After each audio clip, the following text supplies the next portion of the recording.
পুবালী bank পিএলসির সৌজন্যে business এক্সপ্রেসে আপনাদের স্বাগত। চলে যাব পুরো খবরে। দেশের দুর্বল ব্যাংকগুলোতে তারল্য সংকট তীব্র আকার ধারণ করেছে। এতে চাহিদা অনুযায়ী টাকা পাচ্ছেন না গ্রাহকরা। ডিজিটাল লেনদেনও বন্ধ আছে কিছু ব্যাংকের। এমন অবস্থায় উদ্বেগ উৎকণ্ঠায় দিন কাটছে গেল কয়েক বছর লুটপাটের শিকার ব্যাংকগুলোর গ্রাহকদের। তবে বিশ্লেষকরা মনে করছেন সংকট বেশি দিন থাকবে না, সংকট কেটে যাবে শিগগিরই। গেল কয়েক বছরে দেশের ব্যাংক খাতে চলেছে ব্যাপক লুটপাট, যেখানে এগিয়ে ছিল এসালম গ্রুপ। ইসলামী ব্যাংক, সোশ্যাল ইসলামী ব্যাংক, ইউনিয়ন ব্যাংক, আল আরাফা ইসলামী ব্যাংক সহ বেশ কিছু ব্যাংকের নিয়ন্ত্রণ ছিল শিল্প গোষ্ঠীটির হাতে, যার সুযোগে নামে বেনামে ঋণ নেওয়া হয়েছে এসব ব্যাংক থেকে। লুটপাট চলা এসব ব্যাংকের পর্ষদ পুনর্গঠন করলেও এখনও কাটছে না তারল্য সংকট। এখনও গ্রাহকের চাহিদা অনুযায়ী অর্থ দিতে পারছে না অনেক ব্যাংক। ফলে উদ্বেগ উৎকণ্ঠায় দিন কাটছে গ্রাহকদের। আমি যখন ব্যাংকে আসছি তখন আমি ক্রাইসিসের এটা জানতাম না, আমার প্রয়োজনেই আমি আসছি। পরে জানতে পারছি যে ব্যাংকে নাকি একটু ক্রাইসিস চলতেছে। আমার 2 লাখ টাকা দরকার ছিল এই মুহূর্তে, কিন্তু আসলে এখন ইমার্জেন্সি 1 লাখ টাকা দিল আর কি। ওনারা বলতেছে যে 50,000 টাকা চেক নিয়ে আসেন ভাঙ্গা। এখন 50,000 টাকার চেক নিয়ে আসার পরেও ওনারা আমাদেরকে টাকা দিতে পারতেছে না। যদিও ব্যাংকাররা বলছেন আতঙ্কিত হয়ে প্রয়োজনের বেশি টাকা তোলায় সংকটে পড়তে হচ্ছে ব্যাংকগুলোকে। লেনদেনের জন্য বা স্বাভাবিক প্রয়োজনে যে টাকা পয়সা যতটুকু প্রয়োজন হয় ততটুকু উঠানো উচিত। অযথা প্যানিক হয়ে টাকা উঠাতে গেলে ব্যাংকের উপর যেমন অর্থাৎ চাপ সৃষ্টি হয়, আমাদের সামগ্রিক লেনদেন পরিস্থিতিটা বিঘ্নিত হবে।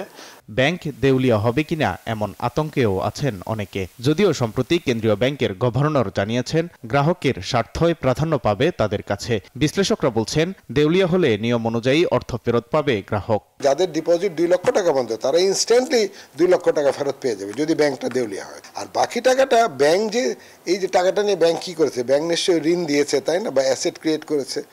ওই অ্যাসেটগুলো বিক্রি করে পরবর্তীকালে বাকি টাকাটা ব্যাংক পরিশোধ করে। গ্রাহকদের স্বার্থে দুর্বল ব্যাংকগুলোকে প্রয়োজনীয় সহায়তা দিতে বাংলাদেশ ব্যাংকের প্রতি আহ্বান সংশ্লিষ্টদের। ওয়ালিদ সাকিব, নিউজ 24, ঢাকা।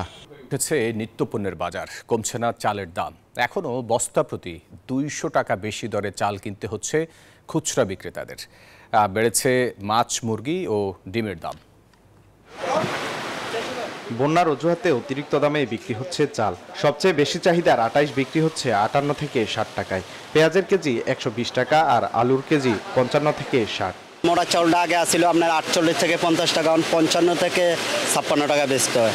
আর আটার চাউল যেটা ছিল 54 থেকে 55 টাকা, ওটা 60 থেকে 62 টাকা বেচতে হয়। চিনির বাংলা অলরেডি সাধারণ মানুষের শান্তি পাবে।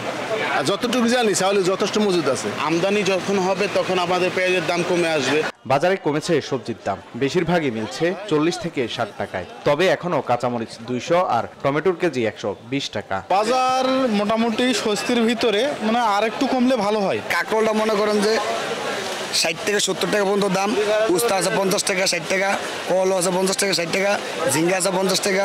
ঊর্ধ্বমুখী মুরগির বাজার কেজিতে বেড়েছে 20 টাকা পর্যন্ত। ব্রয়লার প্রতি কেজি বিক্রি হচ্ছে 180 টাকায়। এখনো অতিরিক্ত দামে বিক্রি হচ্ছে ডিম, প্রতি ডজন 160 টাকা। ঊর্ধ্বমুখী মাছের বাজারও। মাছের দাম আগের চেয়ে সামান্য একটু বেশি মনে হলো। আগে 350 করে নিছি, আজকে 370 করে পড়লো। 190 টাকা করে কেজি, সেটা হচ্ছে সোনালিটা। তো 2-3 দিনের ব্যবধানে সেটা এখন 230 টাকা দিয়ে কিনতে হচ্ছে আমাকে। ক্রেতা বিক্রেতারা বলছেন বাজার ব্যবস্থাপনা ঢেলে সাজানো হলে সম্ভব নিত্যপণ্যের দাম নাগালের মধ্যে রাখা। এজন্য প্রয়োজন নিয়মিত বাজার তদারকি। ওয়ালিদ সাকিব, নিউজ 24, ঢাকা। সাম্প্রতিক বন্যায় দেশের 11 জেলায় ক্ষতিগ্রস্ত প্রায় 10,000 কিলোমিটার সড়ক। বিপর্যস্ত যোগাযোগ ব্যবস্থা, বিপাকে সাধারণ মানুষ। সড়ক সংস্কারে এরই মধ্যে কাজ শুরুর নির্দেশনা দিয়েছে সরকার। এ খাতে দুর্নীতি বন্ধে জিরো টলারেন্সের হুঁশিয়ারিও দিয়েছেন স্থানীয় সরকার ও পল্লী উন্নয়ন উপদেষ্টা। যদিও কমিশন বাণিজ্য আর দুর্নীতি বন্ধ না হলে টেকসই সমাধান সম্ভব নয় বলে মত যোগাযোগ বিশেষজ্ঞের। বিস্তারিত জানাচ্ছেন সজল দাস। ভয়াবহ বন্যার সাক্ষী হলো দেশের দক্ষিণ পূর্বাঞ্চলের 11 জেলার মানুষ। উজান থেকে নেমে আসা বানের জলে ভেঙেছে বসতবাড়ি, ডুবেছে ফসলি জমি, প্রাণহানি অন্তত 67। বন্যা কবলিত বেশিরভাগ এলাকার পানি সরে স্পষ্ট হতে শুরু করেছে ক্ষয়ক্ষতির ভয়াবহ চিত্র। এই রাস্তাটা ভাঙার কারণে বিশেষ করে যারা অসুস্থ হইতেছে ওদেরকে হসপিটালে নেওয়াটা আমাদের জন্য অনেক কষ্টকর হয়ে যাইতেছে। এইখান দিয়ে সিএনজি অটো মেলা গাড়ি অ্যাক্সিডেন্ট হয়েছে বা উল্টি গেছে, চালাতে পারবো না, এই রাস্তা বড় বড় খাদ হয়ে গেছে। এবারের বন্যায় মারাত্মক ক্ষতিগ্রস্ত সড়ক মহাসড়ক। স্থানীয় সরকার বিভাগের তথ্য অনুযায়ী দুর্গত 11 জেলার প্রায় 9000 কিলোমিটার সড়ক ও প্রায় 1300 ব্রিজ কালভার্ট ক্ষতিগ্রস্ত হয়েছে। সবচেয়ে বেশি প্রভাব পড়েছে ফেনী ও নোয়াখালী জেলায়। এছাড়া সড়ক ও জনপথ বিভাগের তথ্য অনুযায়ী ভয়াবহ এই বন্যায় সড়ক বিভাগের 14টি জোনে প্রায় 1000 কিলোমিটার রাস্তা ক্ষতিগ্রস্ত হয়েছে। স্বল্প সময়ের বন্যায় ক্ষয়ক্ষতির এই চিত্র ভয়াবহ বলেই মনে করেন যোগাযোগ বিশেষজ্ঞরা।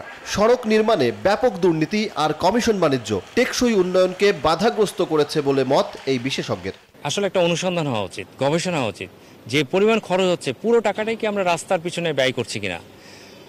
এখানেও ব্যাপক অভিযোগ আছে।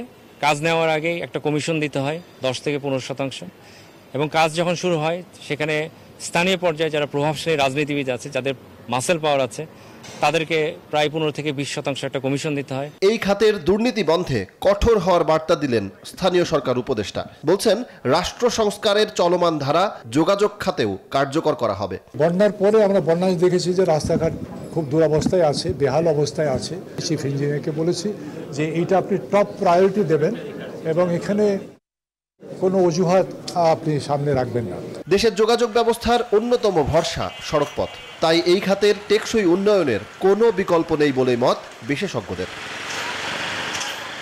সজল দাস, নিউজ 24, ঢাকা। দর্শক, ছিল আমার কাছে পূবালী ব্যাংক বিজনেস এক্সপ্রেসের এখনকার খবরাখবর।